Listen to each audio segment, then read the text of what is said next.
안녕하세요. 항상 듣기만 하다가 처음 이 채널에 제 사연을 조심스레 보내봅니다. 재미있게 말하는 재주는 없지만 우리 가족에게 최근에 일어난 운명 같은 사건을 말해보고 싶어서 이렇게 용기 내봤어요.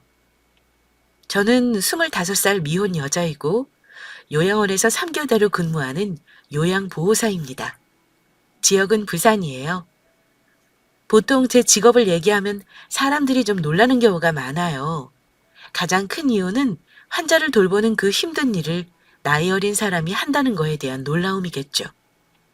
주변에서는 제가 어른들을 불편해하지 않고 얘기도 잘하니까 제가 할머니, 할아버지 손에서 자랐냐는 소리를 많이 들어요. 하지만 전 양쪽 다 조부모가 안 계십니다. 솔직히 말하면 처음엔 이 일이 진짜로 힘들었습니다. 요양보호사가 무슨 일을 하는지는 대충 다 아시죠? 쉽게 말하자면 어르신들 케어이지만 자세히 얘기 드리면 몸이 불편하신 어르신들의 손과 발이 되어 대소변 뒤처리, 이동 도움, 목욕 도움 등 이런 일을 한답니다. 물론 돈을 버는 것이 일차적인 목적이지만 이런 일은 사명감 없이는 못하는 일이라는 걸 하면 할수록 느낍니다. 몸 하나도 힘들지 않다고 하면 거짓말이겠지만 정신적으로는 정말 하나도 힘들지 않아요. 정말 힘들 것 같지만 정말 힘들지 않습니다. 그 이유가 뭐냐면 제가 여기서 일하면서 외려 더 힘을 얻을 때도 있고 너무너무 행복해하면서 일을 하고 있다는 걸 알아주셨으면 합니다. 오늘 출근하는데 엄마가 입버릇처럼 제게 또 그러시네요. 수진아, 너 이번 달까지만 일하고 그만할래? 너 어제 보니 팔에 멍도 들고 요즘 잠도 잘 못 자는 것 같은데 그냥 일 당분간 쉬어도 되니까 다른 공부 시작해보는 건 어때? 엄마, 걱정 마요. 힘든 거야 뭐 하루 이틀도 아니고 공부야 언제든 할 수 있는 거잖아요. 아직은 더 하고 싶어요. 힘들면 엄마한테 제일 먼저 말할게요. 엄마의 걱정을 저도 이해하고 지금 우리 형편에 제가 굳이 힘들게 일을 하지 않아도 된다는 걸 알지만 저는 제 일을 그만두고 싶지 않습니다. 하지만 엄마가 입버릇처럼 그만두라고 말하실 만큼 제 직업이 결코 만만치 않은 건 확실합니다. 요양원의 요양보호사 선생님들은 보통 나이대가 다 있으세요. 40대부터 60대까지 보통은 가정을 다 꾸리시고 아이 다 키우시고 직장을 찾으시다 들어오시는 분이 대다수입니다. 그래서 저처럼 젊은 나이대는 잘 찾아보기가 힘들어요. 근데 제 생각은 조금 달라요. 젊을 때 내가 몸이 조금이라도 건강할 때 이 일을 하다가 나이가 더 들어 체력적으로 힘들면 다른 일을 할 생각입니다. 저는 엄마와 둘이 살아요. 아빠가 저 고등학교 때 간암으로 일찍 돌아가셨거든요. 어쩌면 제가 요양보호사라는 직업을 선택하게 된 게 일찍 돌아가신 저희 아빠의 영향이 있었던 게 아닌가 싶어요. 저는 아빠가 힘들게 투병했던 걸 아직도 잘 기억하고 있습니다. 엄마가 힘겹게 간병하는 거 보면서 많이 도와드리려고 했는데 그런 경험들이 제 직업을 선택하는데 영향을 주었어요. 아빠 돌아가시고 나서 엄마가 혼자 저를 키우시느라 얼마나 고생을 하셨는지 모릅니다. 아빠가 아플 때 엄마는 어떻게든 아빠 살리겠다고 치료비로 쓰느라 집도 팔았고 돌아가시고 나서는 가세가 많이 기울게 되었어요. 엄마가 보험 판매하시면서 저를 어렵게 대학 공부까지 시켜주셨고요. 저도 대학 졸업 후에는 빨리 취직해서 엄마를 도와주고 싶었어요. 그런데 제가 이 일을 하는 게 엄마 입장에서는 굉장히 마음이 아프셨던 것 같아요. 저는 그런 엄마 마음을 잘 알았기에 항상 즐거운 일만 엄마한테 얘기하곤 했었어요. 엄마, 오늘 치매 할머니 들어오셨는데 다행히 할머니가 공주 치매셔. 너무 귀여우신 거 있지? 나보고 이쁘다고 누구 딸이냐 그러시더니 맛있는 거 사 먹으라고 1,000원도 주시고 막 그런다? 그래? 심한 치매는 아니신가 보네. 치매도 고약하게 오는 어르신들이 있거든. 아이고, 우리 딸. 어르신들 대소변 지우고 수발하는 거 힘들어서 어째? 내가 좋아서 하는 일인데 뭐. 치매 어르신들은 좀 힘들지만 정신 맑은 어르신들하고 있으면 좋은 말씀도 많이 해주시고 그래. 오히려 내가 배우는 것도 많다니까? 제가 일 마치고 와서 있었던 일을 엄마에게 말하면 엄마는 재미있게 들으시면서도 가슴 아파하시기도 하셨어요. 하지만 제가 보람을 찾아가며 일하는 거 보시고는 다른 사람들한테 저 기특하다고 자랑도 많이 하셨고요. 제가 근무한 요양원은 규모가 제법 컸던 곳이에요. 요즘 요양원에서 학대받는 어르신들도 많다는데 그런 곳은 대부분 영세한 규모인 경우가 많아요. 규모가 큰 요양원 같은 경우 입소 비용도 만만치 않아 대부분 경제적으로 여유가 있는 분들이 거의 입소를 하는 경우가 많았습니다. 제가 근무하는 요양원이 유명한 편이라 몇 년 전부터 입소대기를 하는 분도 많고 전국 각지에서 찾아오십니다. 치료를 목적으로 입원해 있는 경우도 많지만 대부분은 남은 여성을 보내는 생활처로 생각하고 입소한다고 보시면 돼요. 요양원이란 곳이 아무래도 어르신들이 계신 곳이다 보니 뜻하지 않은 일들이 많이 일어나기도 해요. 아기들은 한 번 아프고 나면 확 크고 어르신들은 한 번 아프시고 나면 확 안 좋아지신다는 말이 있죠. 정말 진짜입니다. 저는 아직 결혼을 안 했으니 아기가 없어 그 말의 뜻을 이해하지 못했는데 어르신들 보고 그 말을 실감했어요. 정말 어제 좋았던 어르신이 오늘 안 좋고 하루가 다른 경우가 많거든요. 어제까지 멀쩡하시고 나와 대화도 하셨던 어르신이 갑자기 오늘 돌아가신다든지 또 저를 딸이나 가족으로 착각하기도 하고 때로는 얌전했던 어르신이 갑자기 폭력적으로 돌변하기도 하고 그렇습니다. 제가 요양보호사로서 직접 눈으로 보니 치매는 정말 무서운 병입니다. 아무리 경증이라 하더라도 가족들이 집에서 감당할 수 있는 병이 아니에요. 그런 어르신 보면 가끔 정말 마음이 많이 짠할 때도 많아요. 내가 낳은 자식도 못 알아보고 내가 사랑하는 남편 얼굴도 모르고 누군지 모르거든요. 몇 달 전에 남자 어르신 한 분이 치매로 입소했었는데 그 어르신은 집에서 할머니에게 폭력을 자주 휘둘렀었고 마음에 들지 않으면 무조건 밥상부터 엎었다던 어르신이었다고 해요.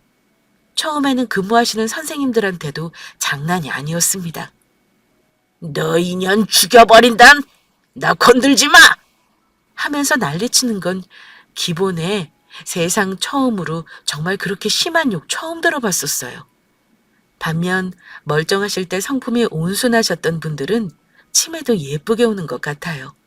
이런 어르신들은 사람들을 막 힘들게 하는 그런 치매가 아니라 본인 침대 위에서 노래 부르고 하루 종일 걸어 다니고 어쩔 때는 누가 오기로 했다며 혼자 화장도 하시면서 다른 어르신 방문하는 모든 이들을 손녀 사위 딸 등으로 알고 계십니다. 그런 예쁜 공주 치매에 걸린 할머니가 한 분 계셨는데 아이고 이쁘다. 누구 딸이고? 하고 매일 보는데도 처음 보는 것처럼 항상 물어보시곤 했어요. 그럼 저는 저희 엄마 이름을 말하며 네 할머니 저는 김정순 여사님 딸이에요 하고 대답해 드립니다. 그럼 그래 나도 딸 있는데 둘이던가 셋이던가 고마 이름이 생각이 안 나네 하시면서 활짝 웃으십니다. 제가 기저귀 갈아드리거나 옷 갈아입혀드리면 가끔 사탕이나 껌 같은 간식을 쥐어주기도 하고요. 정말 귀엽죠? 어르신들은 한 가지 공통점이 있어요. 이런 말 들어보신 적 있나요? 아기로 태어나서 아기가 되어 죽는다라는 말이요. 옆에서 보면 정말 사실이라는 걸 알 수 있습니다.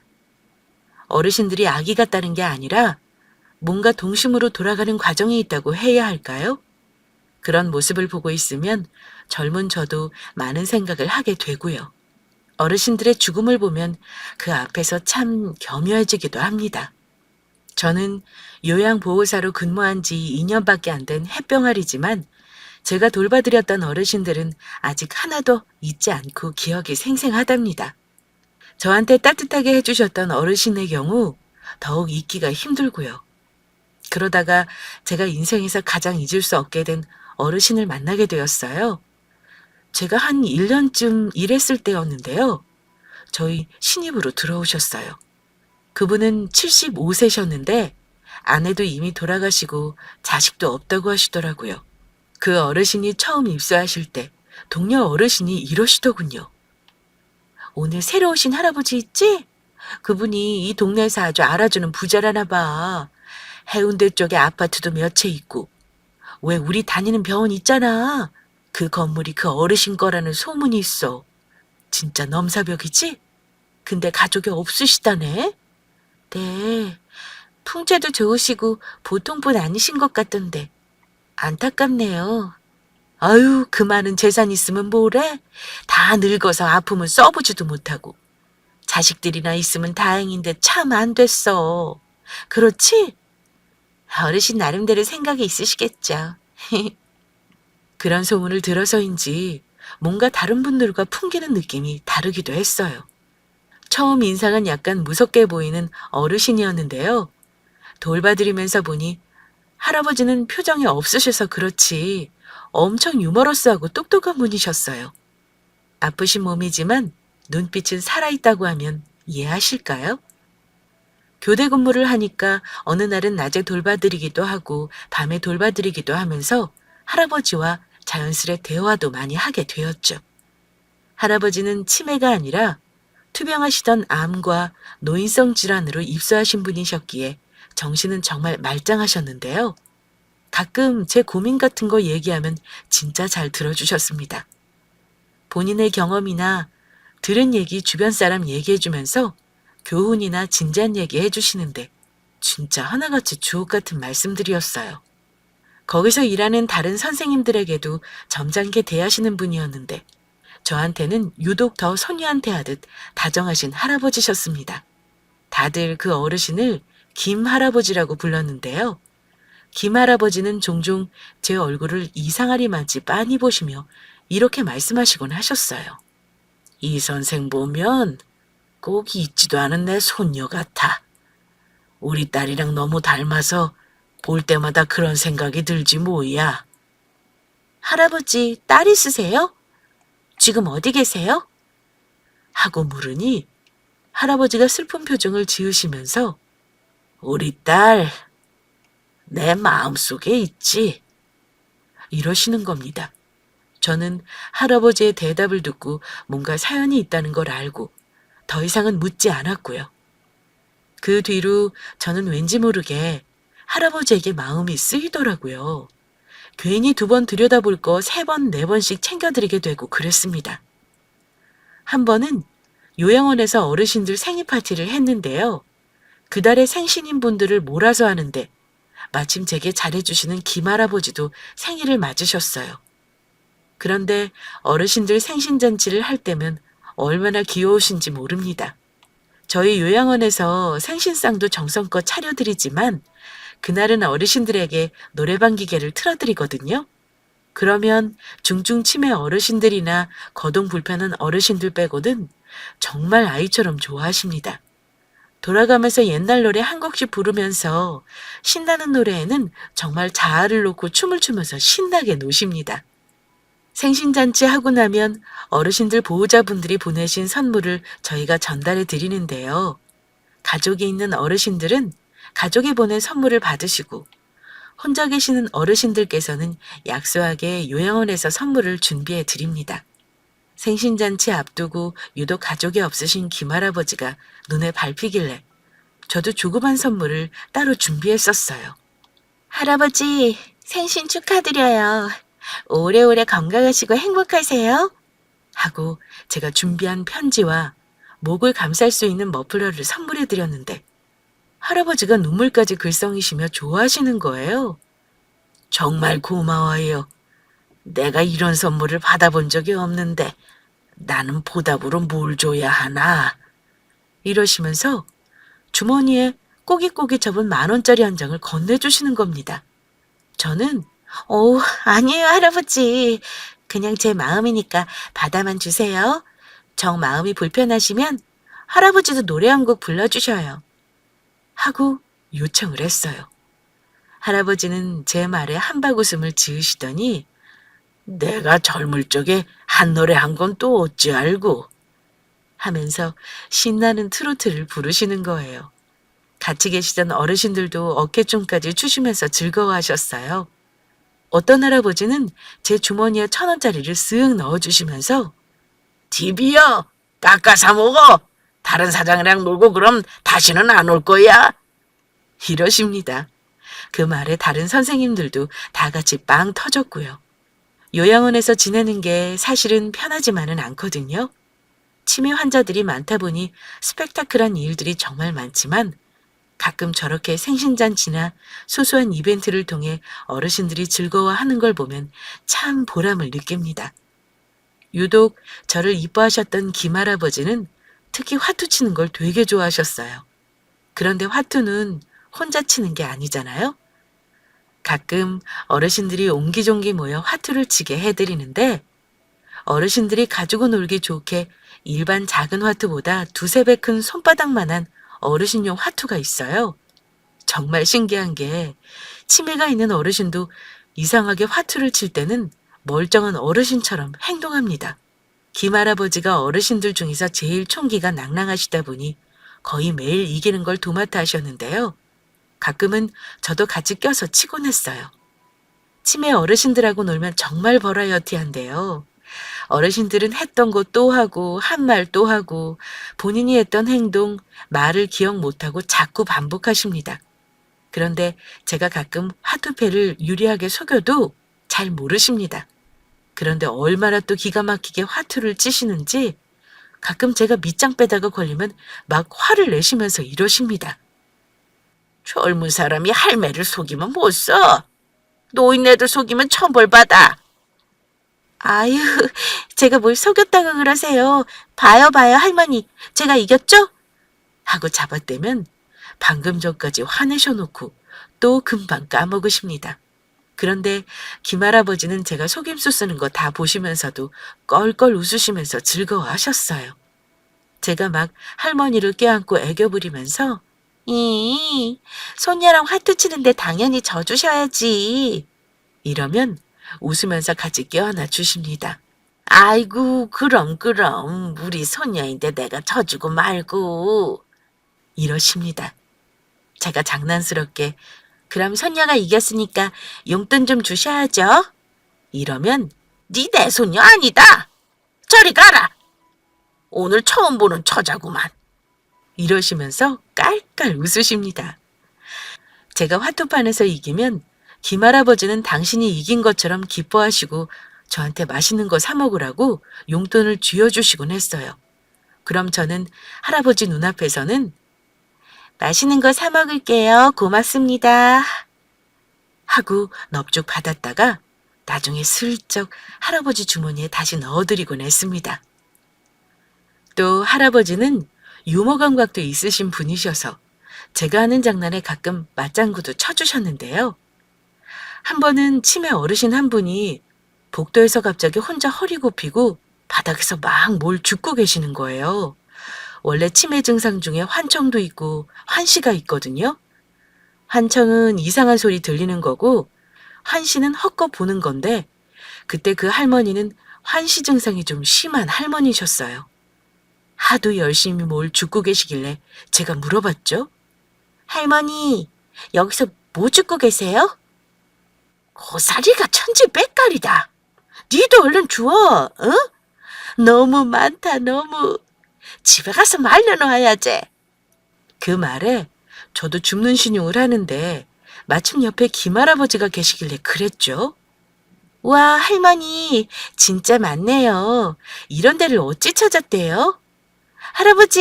할아버지도 얼른 주워가세요. 하니 할아버지가 껄껄 웃으면서 같이 허공에서 뭔가를 주우시는 겁니다. 지나가던 할머니가 저희를 보더니 한마디 하시더라고요. 아이, 미친년. 옆에 있다가 같이 미쳤나? 거기 뭐가 있다고 그 난리를 치고 있노? 하시길래 할아버지가 옆에서 맞장구 치며 할머니도 여기 와서 같이 주웁시다. 지나가다 보니까 여기 고사리밭이네. 하고 받아치셨어요. 그 말을 들은 할머니가 혀까지 차시며 나이도 젊은 아가씨가 고마 벌써부터 미쳐가지고 정신 나갔나? 단체로 아주 정신 나갔구만. 하시며 지나가시는데 할아버지는 뭐가 그리 우스운지 껄껄 웃으시더라고요. 하지만 이건 귀여운 에피소드에 들어가는 거고요. 치매 어르신들 중증 이상 되시면 정말 미치고 팔짝 뛸 일 많아요. 치매 걸리면 인지 능력이 많이 떨어지는 건 알고 계시죠?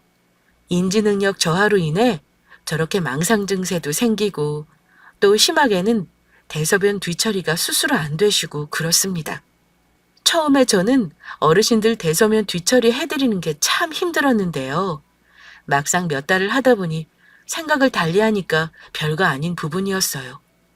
저도 자연스러운 생리현상을 하고 있는데 그게 왜 더러운 거지? 그냥 자연스러운 거다 생각하고 이 어르신들이 우리 엄마 아빠다 생각하니 더 거부감이 들지 않았어요. 역시 사람은 생각하기에 따라 마음가짐이 달라지더라고요. 대소변 에피소드까지 말하면 애청자분들은 한동안 식사 못하실 것 같아 그건 생략하겠습니다. 아무튼 그런 어르신들을 케어해드리다 보면 솔직히 힘든 부분도 많아요. 너무 힘들 땐 어르신들이 밉기까지 합니다. 저도 사람인지라 힘든 그 순간에는 밉더라고요. 근데 진짜 그 미움 감정은 한순간입니다. 힘든 순간은 잠시이고 그러다가도 어르신을 다시 쳐다보면 뭔가 어르신이 무표정으로 계시지만 전 그 모습을 보고 마음이 싹 녹습니다. 진짜 제가 방금 왜 밉다는 생각이 든 거지? 라는 마음에 너무 죄송하고 후회도 되고요. 아무튼 저는 그 외에도 어르신들과 대화하는 걸 참 좋아했거든요. 어르신들이 말씀하시는 일제강점기 전쟁 이야기 들어보면 진짜 눈물 없이는 못 듣는 이야기들도 많아요. 감히 편하게 살고 있는 제가 이해할 수 없는 이야기들을 듣다 보면 정말 역사책 한 권 저리 가라 할 정도입니다. 역사책에는 사건 중심, 위인 중심의 굵직한 흐름만 얘기해 준다지만 어르신들이 직접 겪으신 경험을 듣다 보면 그 당시 사람들이 어떤 삶을 살았고 무슨 일을 겪었는지가 눈앞에 펼쳐지는 듯 합니다. 김할아버지도 제게 옛날 살아온 얘기를 많이 해주셨는데요. 가끔 제가 할아버지가 귀찮을 정도로 이것저것 많이 물어보기도 했어요. 할아버지, 할머니는 언제 돌아가셨어요? 우리 마누라는 10년 전에 죽었지. 가슴속에 못 풀고 가는 한이 많은 사람이라 그게 참 가슴 아파. 이러시면서 슬픈 표정을 짓다가도 제가 분위기를 바꾸려고 할아버지, 부산에는 언제부터 사셨어요? 하고 물으면 할아버지는 또 눈을 금세 반짝거리시며 전쟁통에 가족들이 부산으로 피난와서 자리 잡은 얘기부터 시작해 박정희 전두환 시절 얘기까지 현대사의 한복판을 사셨던 얘기들을 신나게 하십니다. 내가 그 시절에 우리나라에서 최초로 부산에서 수입상점 문 연 사람이야. 시장 바닥에서 장사하고 돈 모아서 집도 사고 건물도 사고 그랬는데 그렇게 악착같이 살면 뭐 하겠니? 내가 지은 죄가 많아서 아직까지 이렇게 살고 있는데 하시며 또 갑자기 슬퍼지시는 겁니다. 할아버지, 그래도 여기 계시면 외롭진 않으시죠? 하고 물으면 할아버지는 제 얼굴 보며 활짝 웃어주시곤 했습니다. 어르신들 중에서 스마트폰도 가장 잘 사용하시고 컴퓨터도 능숙하게 다루시는데 가끔 그런 모습을 보면 저분이 정말 아프신 분이 맞나 하고 의문이 들 정도였어요. 어쨌든 입소하시고 나서 적응 못하시는 분들도 많은데 하루하루 즐겁게 지내시는 거 보고 저도 기뻤어요. 또 제게 유독 각별하게 잘해주실 때면 정말 제 할아버지 같이 느껴져서 저도 그 어르신을 진심으로 좋아하고 또 존경했습니다. 그렇게 잘 지내시고 있는 줄만 알았는데 어느 날 뜻하지 않게 할아버지의 큰 비밀을 알게 된 일이 일어났습니다. 그날은 제가 저녁 교대라 퇴근 준비를 하고 있었어요. 옷을 갈아입고 나왔는데 1층 로비에 할아버지가 우두커니 앉아 계시는 거예요. 그런데 그 모습이 너무 처량해 보여서 그냥 지나칠 수가 없었어요. 할아버지, 저녁 때는 바람도 찬데 왜 나와 계세요? 얼른 들어가셔요. 하며 다가갔어요. 그런데 할아버지가 앉아 계시기만 한 게 아니라 울고 계신 게 아니겠어요? 그 모습을 보고 너무 놀라 다시 물었습니다. 할아버지, 어디 아프세요? 갑자기 무슨 일인데 울고 계세요? 저한테 말해보세요. 제가 할아버지 어깨를 붙잡으며 말하니 할아버지는 제 얼굴을 물끄러미 보시고는 이러시더군요. 내가 지은 죄가 많아서 아직도 안 죽고 있는가 봐. 마누라 따라서 빨리 가고 싶은데 아직도 이러고 있으니. 근데 막상 죽을 날 얼마 안 남으니 내 딸이 죽었는지 살았는지도 모르고 이 세상을 떠나야 하는 게 참 가슴이 답답하고 누구라도 붙잡고 좀 내 딸을 찾아달라고 하고 싶구먼. 저는 일전에 할아버지 딸에 대해 물었을 때 돌아가신 줄만 알았어요. 뜻밖의 말에 저도 참 안타깝더라고요. 할아버지, 따님은 어쩌다가 생사를 모르시는 거예요? 무슨 일이 있으셨어요? 잃어버렸지. 그게 벌써 43년 전이야. 살아있으면 그때가 10살이었으니 살아있다면 지금 53이겠구먼. 딸 자식 이쁘게 크는 것도 못 보고. 그게 내 가슴에 한이여. 그때는 파출소가 제대로 있지도 않을 때고 지금처럼 길거리에 카메라고 뭐고 없었어. 그때는 애 잃어버리면 영영 못 찾는 거야. 어디 섬 같은 데 팔려가고 그런 경우가 많아서 포기하는 사람도 많았어. 앵벌이 돼서 돌아오면 다행이었지. 따님을 잃어버리신 거예요? 아이고, 어쩌다가 그러셨어요. 할아버지의 사정을 들으니 저는 왠지 할아버지의 일이 남일같이 생각되지 않았습니다. 왜냐하면 저희 엄마도 어렸을 때 부모님을 잃어버리고 고아로 자라신 분이었거든요. 고아원 전전하다가 겨우 고등학교 마치고 힘들게 돈 벌고 살았던 얘기를 늘 하셨던 게 생각나 저도 같이 슬퍼지더라고요. 할아버지는 눈물 젖은 얼굴로 계속 말씀하셨어요. 우리 딸이 꽃을 참 좋아했어. 그래서 신발이며 옷이며 꽃그림 그려진 걸로만 입혔는데 딸 잃어버리기 전날 내가 이쁜 꽃신을 우리 딸한테 사줬거든. 근데 그 꽃신 신고 애엄마랑 시장 간 날에 애를 잃어버린 거야. 그 복잡한 곳에서 애 손을 놓고 정신을 딴 데 팔았는데 애가 어디로 갔는지 찾을 수가 없었지. 신고도 하고 경상도에 있는 고아원이랑 고아원은 쥐잡듯이 다 뒤졌는데 애를 못 찾고 이날 이때까지 이러고 늙어버렸네. 자식 잃어버린 죄인이 죽지도 못하고 하시면서 우셨습니다. 할아버지 말씀을 듣는데 어느덧 저도 울고 있었어요. 왜냐하면 제가 늘 엄마에게 듣던 얘기와 비슷해서요. 할아버지, 저희 엄마도 부모님 잃어버리고 고아로 사셨어요. 근데 할아버지가 꽃신 얘기하니까 저희 엄마가 생각나서 저도 눈물이 나요. 엄마가 그랬거든요. 아빠가 사준 꽃신 신고 엄마인 줄 알고 다른 사람 손잡고 따라갔고 기차까지 탔다고요. 그 꽃신을 안 버리고 계속 가지고 다니시다가 고아원에서 잃어버리셨대요. 다른 집에 입양 갔다가 파양까지 당하고 너무 힘들게 사셨대요. 저희 엄마도요. 제가 울면서 말하자 할아버지가 제게 물으셨습니다. 이 선생님 엄마 나이가 어떻게 되나? 53살이세요. 이름은 김정순이고요. 내 딸 이름은 정순이가 아니고 경순인데 나이는 같구먼. 근데 선생 엄마가 꽃신 얘기를 해? 빨간 꽃신이라고 그래? 할아버지가 갑자기 눈을 빛내며 물으시기에 네, 빨간 꽃신 얘기를 늘 하셨어요. 기차 타고 모르는 사람 따라갔는데 기차역에 자기만 놓고 가버려서 어딘지도 모르고 파출소로 갔다가 고아원 전전하셨다고요. 혹시 선생 엄마를 내일 좀 볼 수 있을까? 다른 뜻이 있어서 그런 건 아니고 내가 느낌이 그러네. 꽃신 이야기를 하는 것도 그렇고 엄마한테 가서 말 좀 해줄 수 있는가? 저는 할아버지와의 대화를 끝내고 집으로 돌아와 엄마에게 있었던 일을 말했습니다.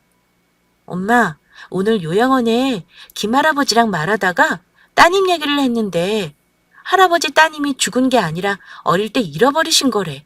근데 그때 딸이 할아버지가 사주신 빨간 꽃신을 신고 있었다는 거야.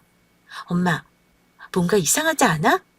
엄마도 나한테 꽃신 얘기했었잖아. 뭐? 그냥 우연이겠지. 그 시절에는 고무신도 신고 꽃신도 신고 많이들 그랬어. 그래도 나는 뭔가 느낌이 좀 묘해. 그래서 말인데 엄마, 그 할아버지가 내일 당장 엄마를 좀 만나볼 수 있냐 그러시는데 저녁 때쯤 요양원에 와줄 수 있어?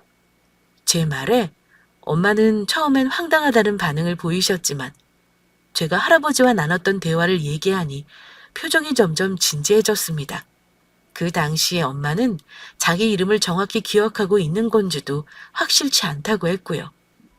아빠 엄마 이름도 충격 때문인지 기억이 안 난다고 하셨습니다. 하지만 제가 할아버지 성함 김광수를 말하니 왠지 낯설지 않다고 말했어요. 엄마는 그래, 뭐가 됐든 한번 만나보지 뭐. 내일 저녁에 요양원으로 가마. 다음날 제 퇴근 시간에 맞춰 엄마가 오셨습니다. 로비에 잠깐 계시라 말씀드리고 저는 할아버지를 모시고 1층으로 향했어요. 엘리베이터 문이 열리고 두 분이 서로 가까이 다가 걸어가던 그 순간을 잊을 수가 없네요. 정말 믿을 수 없게도 두 분은 멀리서도 서로를 알아보신 것 같았습니다. 저희 엄마는 이미 울고 계셨어요. 할아버지 역시 울고 계셨고요. 40년이 넘는 세월이 지났지만 부모 자식은 서로를 알아볼 수 있는 건가 봐요. 기억 속에 희미하게 남아있던 모습이지만 서로 만나보니 뭔가 확신을 하신 듯 두 분은 만나자마자 서로 손을 맞잡으셨습니다. 할아버지 손에는 작은 사진이 들려 있었는데 다름 아닌 엄마 어릴 적 사진이었습니다. 엄마는 그걸 보고 엉엉 우셨어요. 아마 그걸 보고 자기가 맞다는 걸 확신하시는 것 같았고요. 아버지, 저 얼굴 기억나세요? 저는 이렇게 보니 생각이 날 것 같아요. 왜 이렇게 많이 늙으셨어요? 그동안 나 너무 힘들게 살았는데 조금만 일찍 나 좀 찾아주시지. 엄마가 울면서 말하니 할아버지는 엄마를 부둥켜 안고 정말 아이처럼 입을 벌리고 우셨습니다. 이놈아, 네 엄마랑 나랑 너를 찾으려고 전국 고아원을 다 뒤졌어. 너 그렇게 잃어버리고 네 엄마 거의 미치다시피 해서 세월 보냈다. 이렇게 찾을 줄 알았다면 네 엄마도 안 죽고 버텼을 텐데 네가 찾아올까 봐 몇십 년을 그 동네를 안 떠나고 살았어. 그동안 대체 어찌 산 게냐? 응? 그럼 이 선생이 내 손녀요? 어쩐지 처음 봤을 때부터 나는 딱 네 어릴 적 얼굴이 떠오르더라니. 핏줄 당긴다는 말이 정말 맞나 보구나. 할아버지는 제 손을 꽉 잡으시면서 눈물을 흘리셨습니다. 이게 정말 있을 수 있는 일이에요? 정말 말도 안 돼. 어떻게 이런 일이 있어요?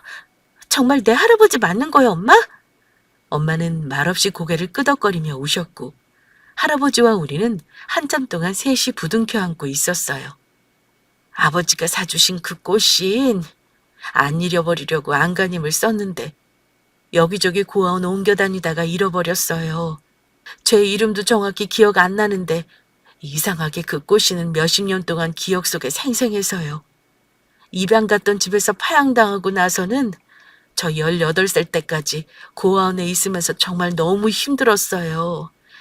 그래도 좋은 사람 만나 결혼해서 애 낳았는데 애 아빠가 잘못되는 바람에 이날 이때까지 이렇게 힘들게 이렇게 만난 게 꿈만 같아요, 아버지. 그래, 그래. 이제 이렇게 만났으니 얼굴 실컷 봐야지 않겠니? 우리 소녀딸이 누굴 닮아 이리 착한가 했더니 내 핏줄이라 그런 거구만.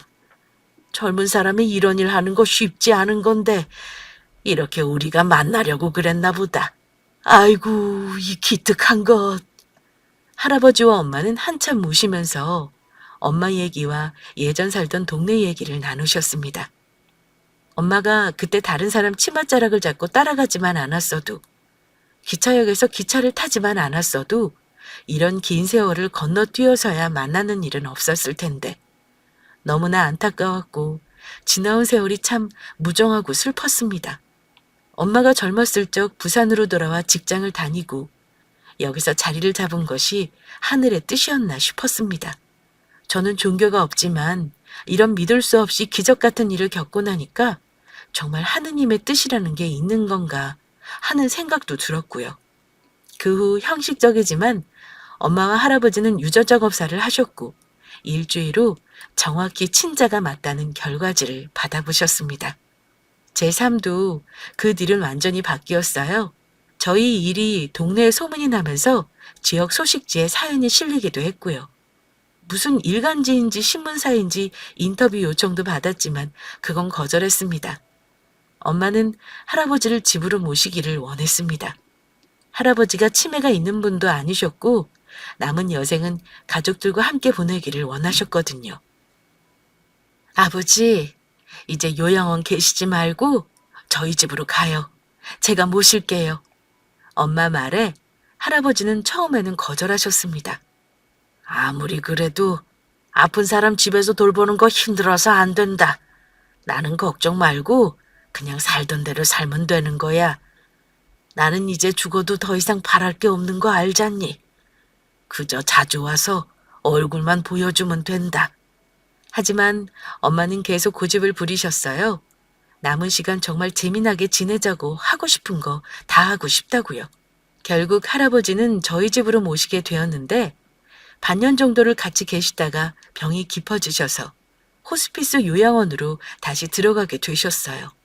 할아버지는 저희와 같이 생활하는 동안 단 한 번도 얼굴을 찡그린 적이 없었습니다. 멀리는 못 가지만 할아버지 모시고 가까운 곳으로 여행도 가고 맛있는 것도 먹으러 가고 정말 원 없이 가족놀이를 한 것 같아요. 할아버지가 급격하게 체력이 떨어지시기 전에 엄마에게 그러셨어요. 내가 재산을 전부 기증하고 가려고 했는데 이렇게 너를 만났으니 너랑 우리 손녀한테 주고 가야겠어. 유언장 수정해야 하니 서류를 다 정리해야겠다. 아버지, 저는 아버지 이렇게 만난 것만 해도 감사한데 저한테 왜 이렇게 꿈만 같은 일이 일어나는지 모르겠어요. 네가 착하게 살아 그런 거지. 그동안 고생했으니 이제는 딸내미랑 좀 편안하게 살아. 그게 내 마지막 소원이구나. 할아버지가 입소하실 때 소문은 사실이더라고요. 몇십 년을 한 곳에 사시면서 부를 축적하셨는데 언젠가 딸이 돌아오면 다 주려고 악착같이 돈을 버셨다고 해요.